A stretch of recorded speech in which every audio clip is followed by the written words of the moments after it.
Right, I'm sitting here with Naiomi Pocock. How's it going? Good. Again? Good again. Yeah. For TOP. The party I keep for some reason adding an S on the end and going TOPS for some reason. Just a dot. Maybe that's an indicator. Yeah, and I've interviewed you at least once before, I think, in past elections. And possibly a couple of times. It's good to see you back because everyone else is new. You're what I'd call the only carryover from a past election this year. Right. Yes. Both Labours are new. Yes. Both Nationals are new. Yes. Which is confusing for me. Yes. Because I'm just used to interviewing the same people. Yes. You see. Yes. But and this year, I'm interested to hear your issues in general. Yes. But one thing that seems to be at the top of, I think, most people's lists is cost of living, and the economy, but in particular cost of living, and crime, and in particular the punishment side. I acknowledge that we need to do more than just punish people. Yes. We need to look at the root causes for crime, the poverty and things like that. We also need to incorporate counselling into any form of punishment. Yeah. But personally, I think Labour's got a bit soft on crime and punishment. They've gone down a very loose, we don't want to jail people sort of approach. I saw in the news the other day, a taxi driver who had molested two different passengers at two different times is out getting community service. A friend of mine got knocked off a bike and was injured by a car. He was not in the wrong, the car was in the wrong, and the car did a runner, right? So that's technically hit and run. All they got for that is a $160 fine. Yeah. If that had been a car hitting another car then disappearing, they would have got a far steeper fine than that, or got something worse than that. And I'm getting the feeling, while it's good to have National want to put youth into boot camps and things like that, and Labour want to put more police on. I think that's not going to. That's not dealing with the crime once it's happened. So, I guess the first thing I would say is that some of the parties have come out with one-liner PR politics type statements that are already in the law. So they've come out and said, we're going to do this different, but that's already in the law. So, parties that do that are just there to try and divide society, get a vote. They're not there to actually make the difference that we all want to see. And so that's quite concerning and frustrating. So our one of our candidates, Shai Navort, is a prosecutor and has been in the past, and she's put out quite a bit about, here's National's new policy, but actually that's already in law. Here's Act's new policy, but actually that's already in law.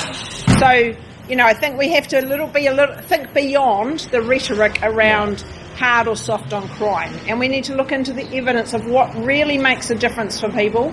Why are these people in these situations where they are causing this strife in our society, and what can we do, and what does the evidence show is the best way forward? Of course, if it's I forget the terminology, but on those sort of extreme crimes, then by all means it needs to be punished, and they need to do time accordingly, and the judicial system deals with that well.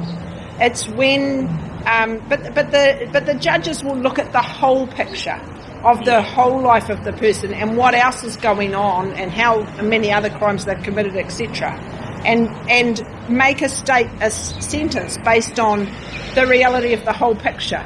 And so I think, again, the media, we need to be a bit more responsible, a bit more critical thinking, not just take it at the surface level, but always look deeper. And so the evidence is showing that when it's a youth crime, they're much better off to be rehabilitated than to sent into prisons, which are effectively crime schools where they learn to do more and better crime and more, not get caught as well. We need to do better community policing. We took all that community policing away. It disappeared years ago, didn't it? It did, and look at where we're at now. The police don't know their local communities, their local families. They're not engaged with the whānau at that level. And so, better community policing. So one of our ideas is to sort of set up policing kiosks. Oh, yep. Okay. Yeah, just checking the microphone. Yeah. Yeah, so we're going to trial that in down where RAF is, down in Canterbury. That would be good. So little, more community policing kiosks. So it's not as costly as the whole station, but it is getting those police back out into the communities to understand and know the people.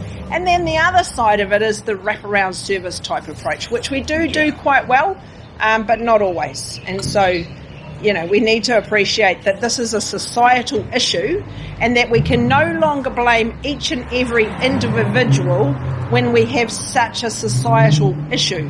That we all need to take responsibility for the way that we're voting, the decisions we're making, the messaging that we're giving out to each other in this society. Because the one thing I've noticed that's quite disheartening to different people is when repeat offenders are getting light sentences. And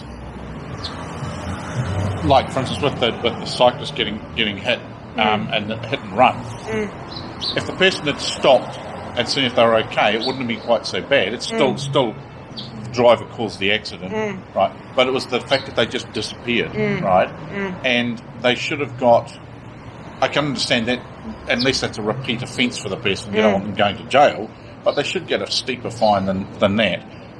Repeat offenders who get out on community service or an ankle brace home detention after their 12th crime, and it's not just shoplifting, it's something more serious. And we do need to look at the causes behind a lot of this, which relate to social situations and poverty and I belong to a neurodiversity group, and we had a discussion the other day, and I brought up the question of how many people that have been locked up or treated through the courts have some sort of neurodiversity issue, from dyslexia to Asperger's, to any of those, right? Because I went through life with Asperger's, and I also went through life with community policing stations, right? So, but there was this, more by luck now that I look back at it, there were systems in place because of my parents, not because of the education system, because of parents, that ensured that I didn't go down the wrong track. But there were kids in my class who basically bunked out of school a lot, left school early, got involved in gangs, and I know at least one that's locked up now, still locked up, I should say. And I wonder how much of that stems from learning difficulties. Oh, for sure. I mean, when we feel like we don't belong and in a if those classroom, are the problem, and they're not being picked up, yes, we're better at it now than we were when I was at school, but if they're not being picked up, then we're just creating the situation where someone goes, oh, I can't read, I can't get a job that involves reading because I can't read too well, or people look down at me because of my lack of reading. But criminals accept me because I know how to break into stuff, and things like that. I know how to steal a car or whatever, and so they go in that direction, possibly because they're made to feel welcome. Yeah, they have a sense of belonging. Yeah. They have a sense of belonging in a community, and don't we all want that? Yeah. And I think you're right. It is intergenerational. It is a lot of poverty driven. We've had decades of all of these issues not being addressed. Social housing, children growing up in material hardship, about a quarter of our population. Yeah. It's devastating. The whole kids in poverty thing has been going on for ages. Well, a number of elections, because exactly.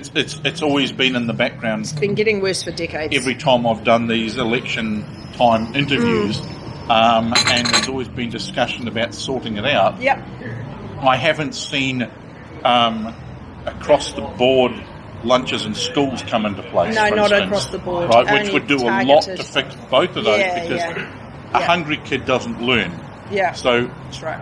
and so if you are giving lunches to kids at school, especially primary school, then they're in a better position to learn, less likely to opt out, more likely to learn enough to progress on to the next level. Yeah, and so we support the Lunches in Schools program, and you'd have to look at the numbers, but if you could make it work, I would roll it out across. But it needs to be lunches that the children are going to eat well, and it needs to be nutritious. Yeah. But the evidence is really clear from places like Scandinavian countries where they give lunches in schools. Germany does, places like that where there's some real good research around the effect of that.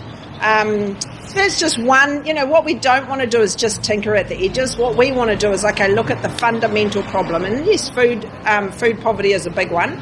Food waste as well. So I know even today, if I'm feeling a bit hungry and I'm editing photographs, yeah, my mind drifts off. Right. And I think, it's time to go and have something to eat and a cup of tea and take a break and you get back to it. And I find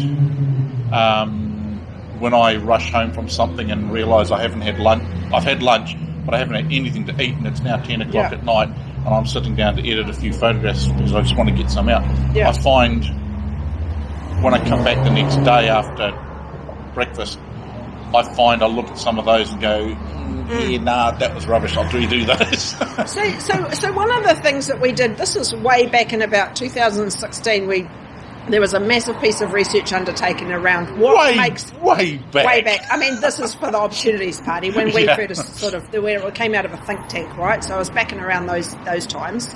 And there was a piece of research undertaken to go, what is going to make the greatest difference for children who are in low-income, low-opportunity families? Yeah. What makes the greatest difference? And they looked across a broad spectrum of policy areas, housing, like all sorts. Housing, healthcare, education, right across the board, welfare systems. And what they found was the greatest difference is cash in the pockets of the parents. Yeah. If you put cash in the pockets of the parents, then children have it affects so many different areas of their life. Their education, their pathway to criminal outcomes, their healthcare, because parents will spend the money on what's best for the family. And who is the government to say, you must send your child to ECE for 20 hours a week, or you must do this or that? When you put the money in the pockets of the parents, it gives them choice. It gives them the choice to, and most parents, the vast majority, will spend the money on, helping their children in whatever way that, because everyone loves their kids, right? We want the best for our children. Yeah. And so we should have that choice of where to put that money. And so that's the best intervention, the most effective. Yeah, it is a bit. Yeah. But I came from in the little township I was brought up in, there were two primary schools. I went to my one purely by accident because we were within 200 metres of it. So Mum did absolutely no research into the school. She just went, the school's down there, that's the one you're going to. Right? And there was no reason, when we shifted closer to the other one, there was no reason and a lot of reluctance from myself and my sister to be moved from that school. Yes, that's right. Because we'd built up friendships. Exactly. And you've got a sense of community belonging. Yeah, but it was considered the poorest. I won't use the exact term that the other school kids use for our school, because that could get me banned from YouTube if I use that. But it was considered the poor of the two schools, right?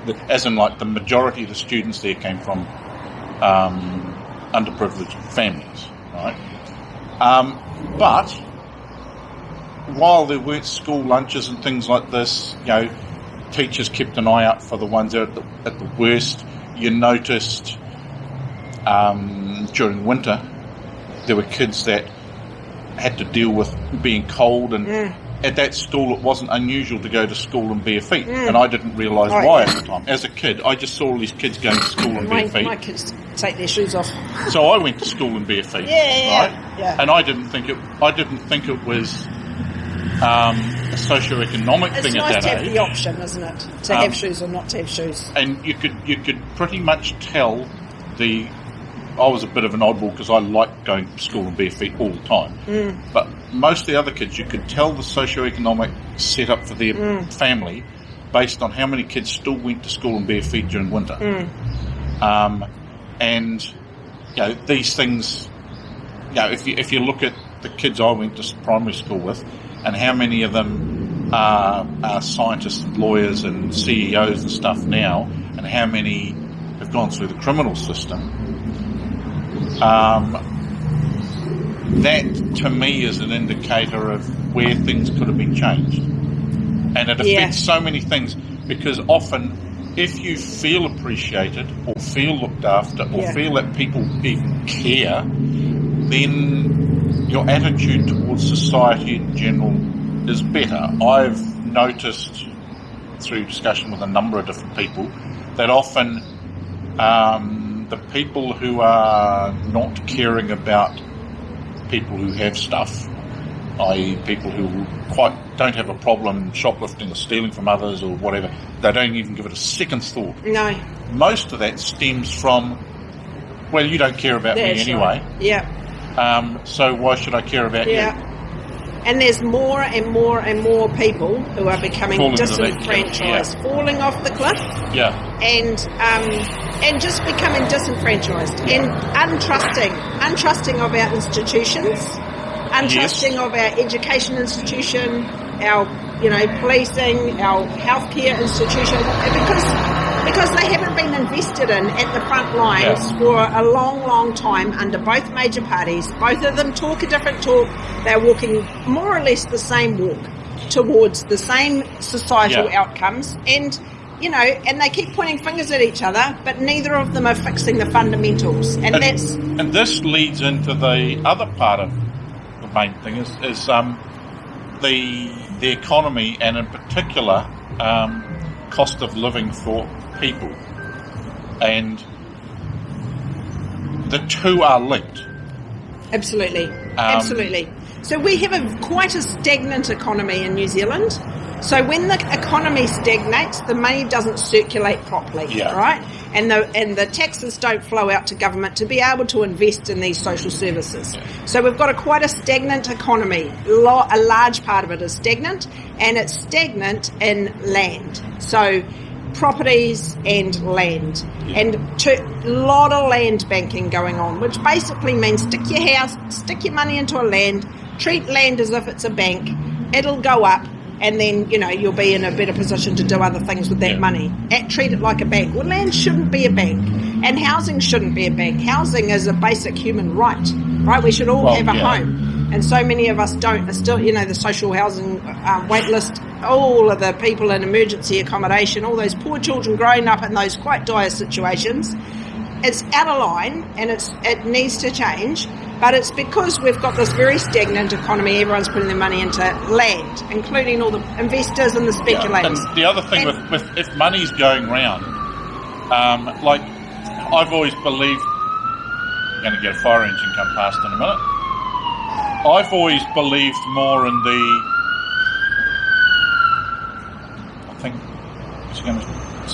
I've always believed more in the trickle up than the trickle down, because past history has shown that trickle down doesn't actually do anything, right? No matter how much people say, "Oh, give money to businesses, they create the jobs." Often that's not happening with the people who are getting the money at the top. Yeah. Trickle up, on the other hand, has shown to work, because people who are getting a little bit more than they absolutely need to survive are still spending it. Yeah. They're spending it in places that then create jobs from the bottom. So, that's for right. instance, they're spending it in our businesses, small to medium enterprises. Just take an example of a poor person getting a boost of $50 a week in their benefit, right? That's going to be spent at the supermarket and or a clothing outlet, right? Well, most likely, right? It could be spent in other places, but that's just most likely. Now, what happens if that place has got an increase in business? They can put on more staff. Yeah. They can open another branch. Yeah, that's right. Because their business is going up, so they're able to pay their workers more or employ more workers. And if they can employ more workers, that takes more people off a benefit. Yeah. So that trickle-up effect is really effective, and so this is, the kind of thing that we're trying to do is put money in the pockets of the people, is really effective for renters and the lower end, but it's also effective for people who are paying mortgages, because in New Zealand we've got a big problem around private debt. Not so much public debt, that's not such an issue. There's all this talk about public debt. The problem in New Zealand is private debt, and we do need that to be paid down. And when people pay off their mortgages, then again, they end up with more disposable income to spend in our businesses, etc. So you're 100% right. We need to be investing in that, in the pockets of the people. Because disposable income is effectively your income minus your costs, which include mortgage. Yeah. And that is a lot different now than when I was a kid. It is. Even considering the fact that wages were a lot less. It is. Just remembering back to the very first wage I ever got, I would look at now and go, what, that's 2 days' work? Yeah. And you go, no, that was a week's work. I showed someone who was born after 9/11 one of my pay slips from my very first job. I think it was about the second or third week in that job. And they go, we're only working 2 days a week. And I go, no, that was an entire 6 days a week, that was. No, the cost of living was so much. And they go, you're kidding me. And I go, no. And they showed me what they got in a part-time job, working, I think it was 4 days a week. And, we compared those. There's about a 30-something year gap. And yes, wages have gone up. I don't think they've gone up, because when we then looked at things like the cost of living back when I was there, and keep in mind I was living in Wellington at the time, so the cost of living at that point was it was high because I was in Wellington, but I was still paying rent was about a third of what I'm paying now. So over the last about 20 years, the wages have gone up by about 50%, but the cost of housing has gone up by about 450%. Yeah. So the biggest cost of living today is the cost of housing. And this comes back to the whole land banking stagnant economy thing. So when we stick all our investments into housing, it's all about property and houses, and then that drives the prices up, which then drives the rents up and the mortgages up. And it's just, we are now the most unaffordable in the OECD. New Zealand, yes, it's ridiculous. Used to be second behind Singapore, but now we're more unaffordable than them. So it's time for us to flatten off that peak. Yeah. It needs to be flattened off. It'll take about a generation. So we've locked a generation of people in New Zealand out of effectively owning a house unless they can be helped into it by their parents, which is really tough on all the youth who are looking towards their future and going, what options do I have except for to pay ridiculously high rents? Yeah, I saw big chunk of my a income. comedy program a while back that was taking the mickey out of this whole thing. It was English, but same thing. It was talking about ways to get into your first home. Wait until Nan dies. Yeah, exactly. That's rough. That's rough on families as well. Who wants to be thinking like that? My first flat in '87 in Hamilton, which was a good flat, I paid $75 a week. Yeah. Every time the news goes on about the house prices taking a bit of a nosedive, I cheer. Because interest rates on deposits, like term deposits, things like that, aren't overly high. They're better now than during COVID. But when you look at interest rates on mortgages back in the 80s or 90s, they'd be about 7 or 8% or something like that from memory, right? But term deposits were really high. Now we've got interest rates on mortgages are still relatively high. They're less than that, but they're still relatively high. But term deposit rates aren't very high. And yes, every time mortgage rates drop, house values drop and things like that, and interest rates and things like that for that drop, yes, term deposits are going to drop. But the thing is, that keeps rents down. Well, I mean, the banking sector is taking millions of dollars of money out of our economy every single year as well, right? So there's lots to fix. Yeah. There's lots to fix. I was shocked when I compared the price when Dad passed away in 2017. So it was 2018 that we sold his house. Sister and I decided we'd sell it, and we got the best. Even the real estate agent who was a friend of the family, we're talking to, said, "Yeah, you've got slightly above the best possible price here. You were lucky to get an offer like that." And comparing it to other things, yes, she was right. At the time, it was the best you could get for that property. I saw it on the market just recently and was shocked at how big a difference there was between what we got and what it's going for now. Well, that's what I'm saying. And that's nothing. And that's just because of time. It's ridiculous. The costs have gone up. It's ridiculous. It is absolutely ridiculous. And the reason that it's happened is that back when they did all their reforms in the 1990s, they were going to put a tax on land, and we're like one of the very few nations that doesn't have some sort of tax on our property, some sort. But so they were going to put that in, and then the government changed, and then it never eventuated, and then no one has been brave enough to do it since then. We've had all these inquiries, we've had all of the same advice over and over again to both parties. Both parties, you need to be sorting this out. You need to be taxing our property so that our prices aren't going through the roof. Well, they've continued to go through when you look at the graphs under both National and Labour, it is just disgusting, actually, and it devastates me because it has an impact on all our poor people who live in our society. The thing that shocks me, though, is that we still haven't got a tax.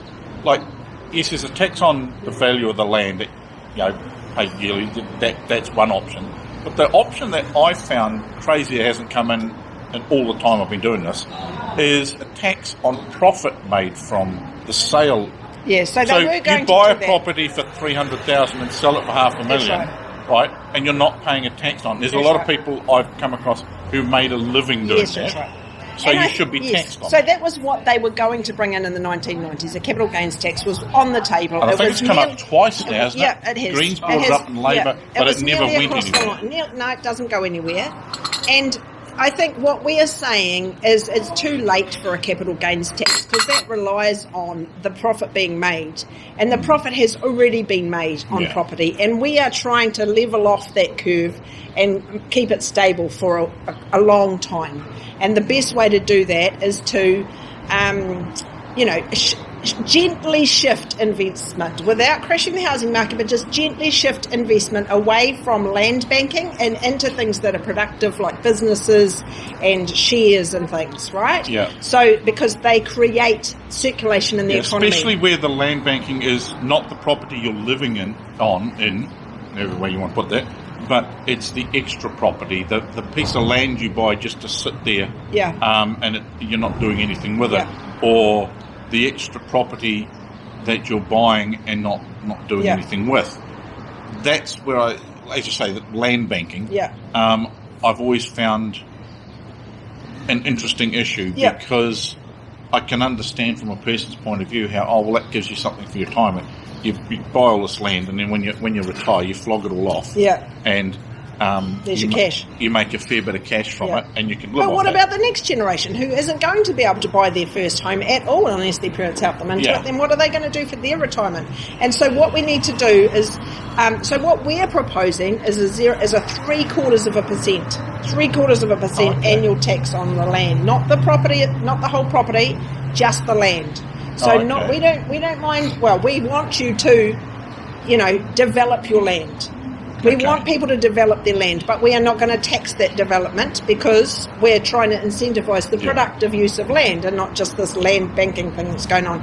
So just the land gets taxed at 0.75% per year, and that will be enough, we believe, to start to incentivise the productive use of land. And it's only urban residential.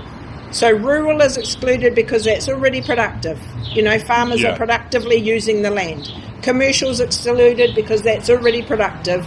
The businesses are productively using the land to create jobs and exports or whatever. So it's you're just talking about, like, if I bought up a residential. bunch of sections out at Rotorua and Yes. then decided I'll stick a house on one, but the other 4 sections I'll just leave as is and wait a couple of years. Yes, you'll be charged a 0.75% land tax on that every year, and that will incentivise you to actually make some money off that land. Yeah, or To build a house on it and sell it and now sell rather it or than rent it. Yeah, or rent Yep, it. Yeah. yep. New housing is what we need as well. So it incentivises new housing as well. And it incentivises upgrading existing housing stock, because if you upgrade if you turn your house into something nicer, you'll get more money out of that. So it sort of has a whole. So the way that the Opportunities Party works is we're a very systems oriented party. We're not like just one line is going to solve all these problems. We're like plug here, switch a lever there, switch a lever over there, and together it will all come together. So we're very systems oriented. So this one policy will have a lot of flow-on effect at different areas, include encouraging people to upgrade their existing property, build new property, stop the land banking. So it has like a big flow-on effect, productive use of land. And then on the other side, we're giving money back into the people's pockets. With our so it's like a tax switch. The government's going to get no more money out of our tax policy. Okay. So what we take from the land, we're giving back to the people. So loaded at the bottom end, but tax-free threshold of 15,000. So that benefits everyone who's earning, but it particularly benefits those who are earning lower income, because they don't have to pay any tax on their first 15,000. Okay. So if you're earning 20,000, you'll pay a little bit of tax on that last 5,000, but the first 15,000 you get to hold in your pocket. So again, that's shifting where the tax is coming from. That's right. So that for those that don't have much to start with, they're keeping a lot more of in it. their pockets. Whereas those that can, because someone who's on a $500,000 a year income is not going to notice. They may moan about the tax rate that they happen to be on, but really it doesn't make any difference to their lifestyle as such. Not really. They're still able to feed and clothe themselves, look after their kids, and send them to university and all that stuff going on. But the person who's on, say, 50 grand a year, has not got those opportunities. That's right. Will be much better off. So if they're paying a little bit less tax and effectively have 60 grand in their pocket rather than 50, then they're able to do a number of things, like, for instance, better chance of education for their kids, better food situation, better clothing situation. It can affect things like the less likelihood of a kid getting involved in crime. Yes, there's the whole social aspect and all that sort of thing. But if a kid's got other things, I've noticed photographing sport, for instance, I've not seen many instances of kids involved in these sports that are coming along. Mum and or dad are bringing along. They're either mum or dad's either sitting up in the stands watching, or is coaching, or something like that. And I haven't heard of any instances of these kids being troublemakers. There's been the odd one that has had mild issues, has been got into the sport, and that solved that problem. Because he's got a different sense of community and belonging, which and we there's all an need. involvement with mum or dad, or someone that takes the place of mum and dad, or someone that takes them along. That's right. Someone who it's costly to have your kid involved in some sort of sport or activity like that. But if the families can afford to do that, they change the mindset of a kid, and the culture becomes around that sport and family, rather than crime and things like that. I know a number of, for instance, hockey players where dad plays hockey, kids play hockey, everyone plays hockey, except sometimes mum doesn't in some cases, but life revolves around family, hockey, and a few other social things. There isn't any boredom involved. There's the enthusiasm to get involved in the sport, and I know one that made the shift from hockey to soccer. So it's not a case of just playing hockey. It's a case of you're involved in a sport. Okay, you're bored with hockey. You want to play soccer. Fine. Well, they focus their brains on improving their own skills and their body, and they're being active and healthy, rather than sort of sitting around going, what shall I do next? My boys played hockey and soccer this year. Oh, okay. So they play Friday night hockey and Saturday morning soccer, and that kept them well out of trouble. I know a past MP who's got 3 kids, and weekends generally had involved him dropping them off in different sports, and then he had a schedule as to which ones he stood and watched. Yes. And because there was soccer, netball, and hockey. I think there was. He said, "It'd be nice if they'd all played the same bloody sport," but they didn't. But the thing is, they got the chance to play whatever it was they wanted, and the parents are involved. They go along, and he said there is 15 years odd that if you've got kids, you've got to acknowledge that 15 to 25 years, that's going to be your life. Yeah. Right? Yeah. And it's an investment in creating better human beings. Yeah, that's right. Exactly. Now, if the government can take a part in that and make that easier to do, through all the things we've just been talking about, that's good. Yeah. But I think you're right. We need to empower our people to make the choices that they want to make for their families. And that's kind of, one of the many things. And so this whole concept of the fresh voice, sitting in between National and Labour, long-term thinking. Hence the party vote. Party vote, yep. Keen I for think the party vote that's this the other time. thing is people forget how our voting system Yes. works. You can vote for the MP you think's going to best represent you in Parliament. Yeah. Whatever party that is. Yeah.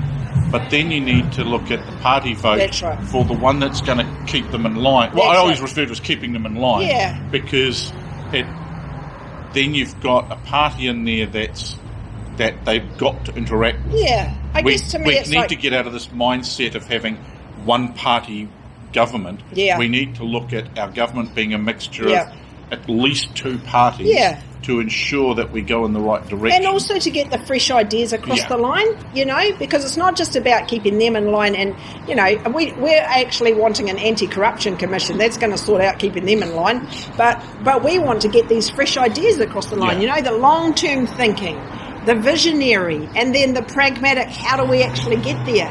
That's what we want to bring into that central position. Take New Zealand which would forwards. be good, because if you look at the last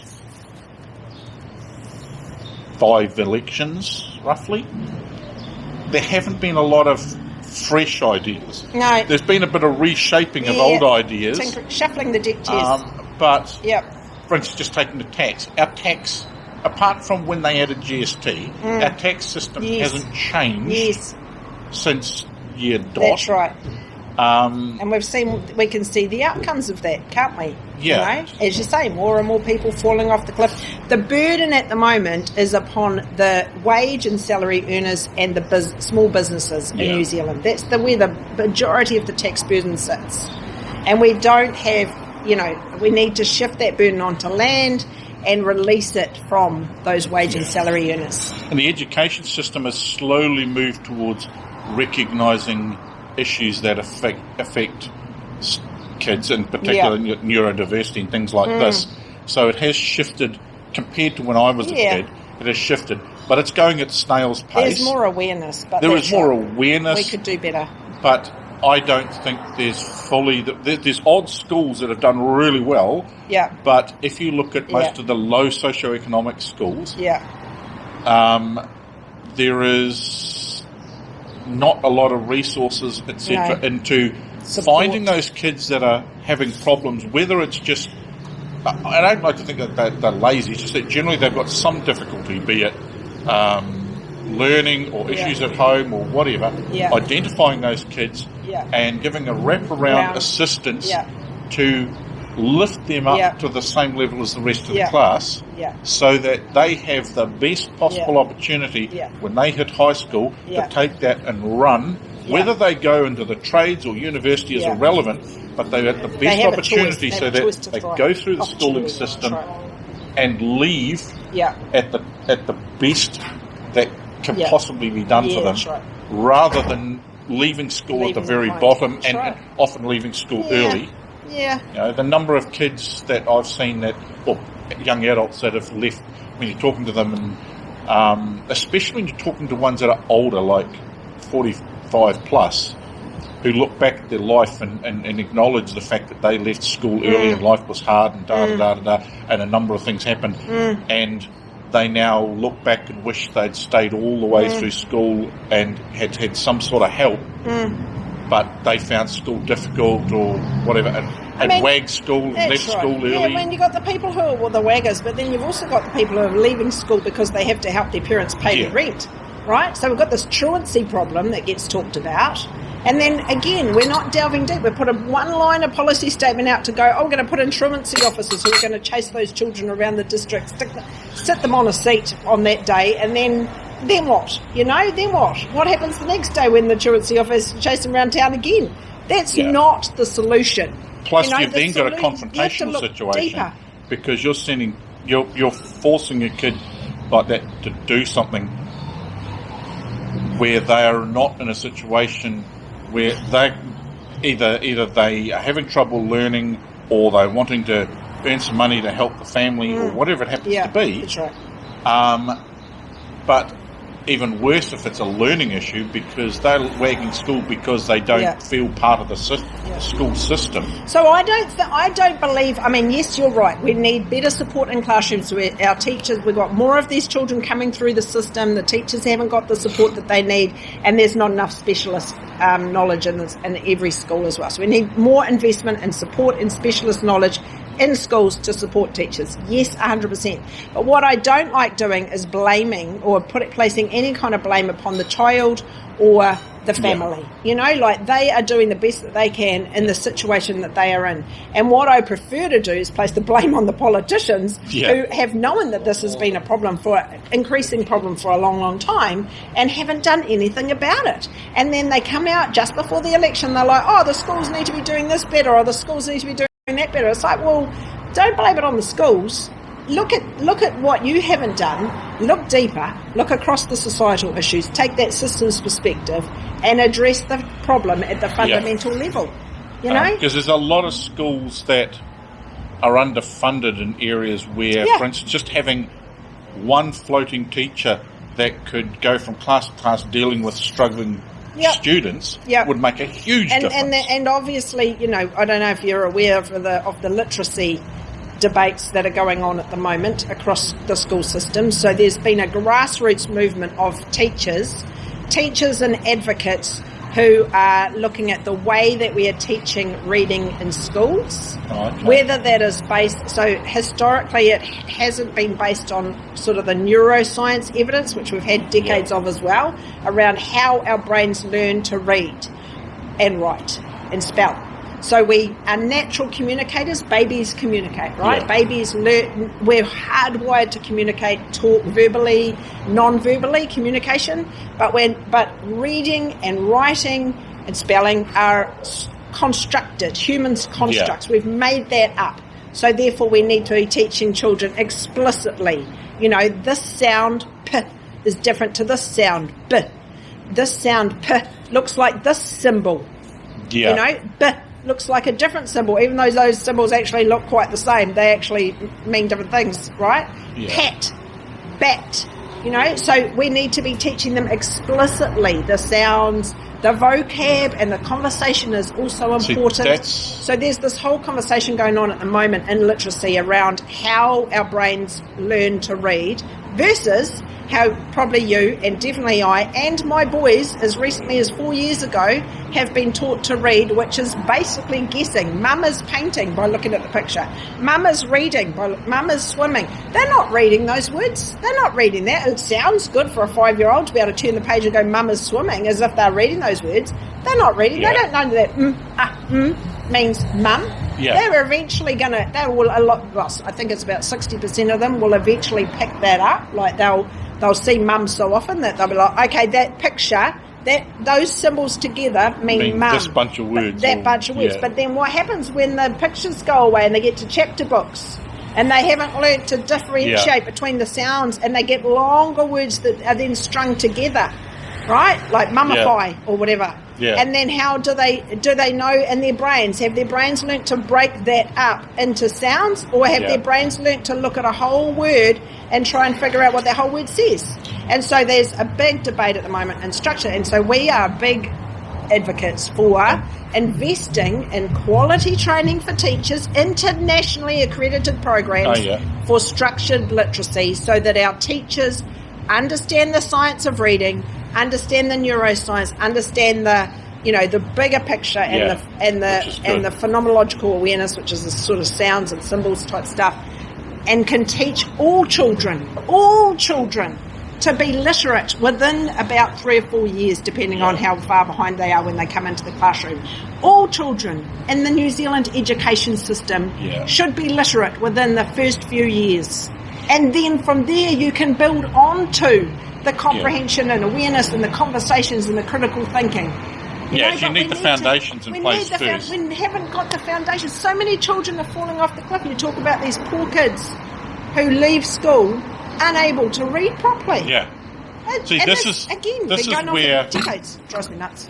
This is where I feel that, having been dyslexic and having the mother I had, I was actually lucky because I was taught that way. Because obviously, when I was a kid, Mum learnt fairly quickly that show me a picture and a bunch of words, I would just memorise the words in the picture and link them together. Because dyslexics have bloody good memories, right? Yeah. So Mum decided to take a totally different approach, which stemmed from, she would use all sorts of motivations, like if I wanted a chocolate biscuit, I had to read stuff off the back of the packet.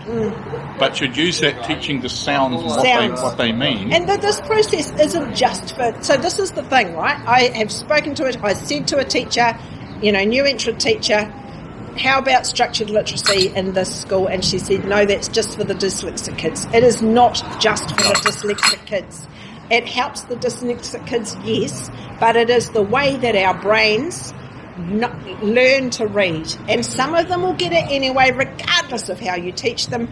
But with this system, the vast majority of children will be literate. Yeah. And we're putting $26 million a year into reading recovery, which is like fall off the cliff and then we'll try and recover you, which there's plenty of evidence to show is not working very well, as we can see. But children still struggling and leaving the system illiterate.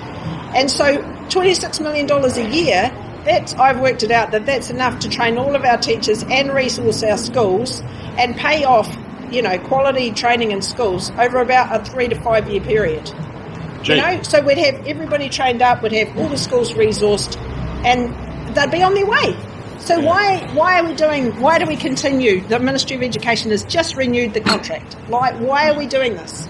And so we want to bring this fresh voice in, challenging those pre-held conceptions with solid evidence and science, and bringing these fresh ideas forward into the middle. And it doesn't matter if it's National or Labour, and we'll work with either side to move New Zealand forwards across so many policy areas.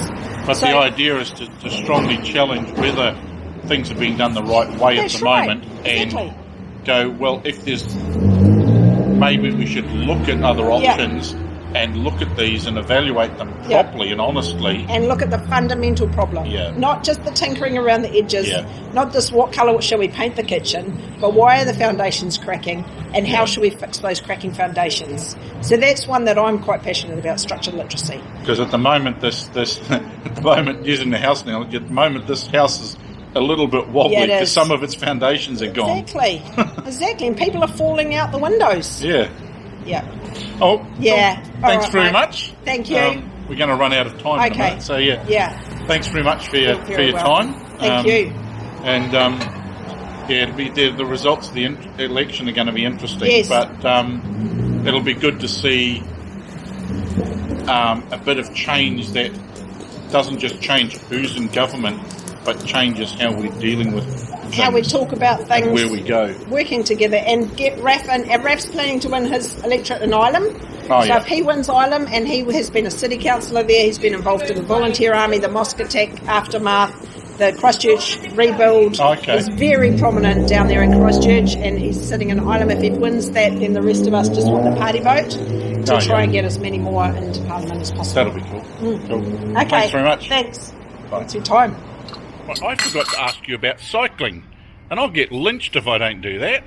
So you were talking just off camera. You mentioned that you've got a top have got a cycling plan. Yeah, so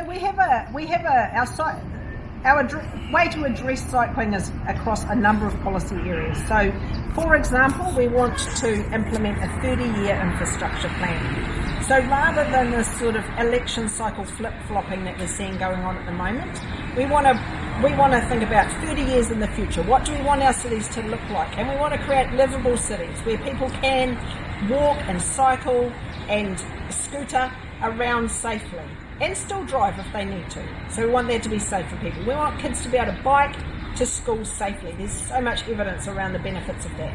And if you centre it around how can we get kids to school safely, then it sort of spans out from there. So there's the 30-year infrastructure plan. We want to electrify our bus fleet, which helps with the public transport situation. Yeah. We want to give a rebate on e-bikes and e-scooters of $1,500. Well, you got my attention now. Yeah. If you buy an e-bike or an e-scooter, I think it's under the age of 30, sorry. We're trying to help our youth sort of to move forwards in this space. Then they get $1,500 back. I'll Photoshop my birth certificate. Yeah. And free public transport for youth is for under 30s as well. Okay, so that's like cool. The over 65s, the under 30s giving access to free public transport. So trying to get people sort of out of their cars where they can onto active and public transport. That's the other thing that a lot of anti-cycling people make the mistake with is, and it's the same with the council, is you're not trying to ban cars. It's just giving people the opportunity to choose cycling if they want. Because I've come across a lot of people who the only reason they don't cycle is because the infrastructure isn't there to feel safe, and they would if they could. Right. And I have cycled. I've cycled around the city, and I know what it's like. You're cycling along. All of a sudden, you're supposed to jump up or down a curb. And so you want to feel safe on your cycleway, but you want to be separated from the traffic, and you want to know that you're going to be able to get from A to B on your bike without suddenly losing your cycleway. So it needs to be well designed, well planned, and the Wellington City Council has done a fantastic job of pushing through some of the big power structure, big money type barriers. Where there's an article out this morning on stuff that talks around, for example, foodstuffs. That they are. I don't know if you've seen it. It's quite funny, but I've just posted it this morning. But so just pushing past that sort of rhetoric. But of course, people should be able to still use their cars. Yeah. And this frees up congestion as well, so we're not all sort of sitting in our cars waiting to get going places. Because even I use it. I don't drive, but I use other people's cars from time to time, i.e. Uber or whoever I'm going somewhere with, and. I prefer to ride as much as possible, but there are times if it's pissing with rain and I'm taking my camera somewhere, I'm reluctant to do that. It makes for a much more livable city if we have people actively using transport instead of driving around cars. Look at Amsterdam. Amsterdam is such a beautiful city, and they just are, all on, largely on bikes. It's so wonderful to be there. One of my top holiday destinations, purely for that reason. But one of the reasons people go to Amsterdam, but the cycling is good. Oh, well, thanks for that.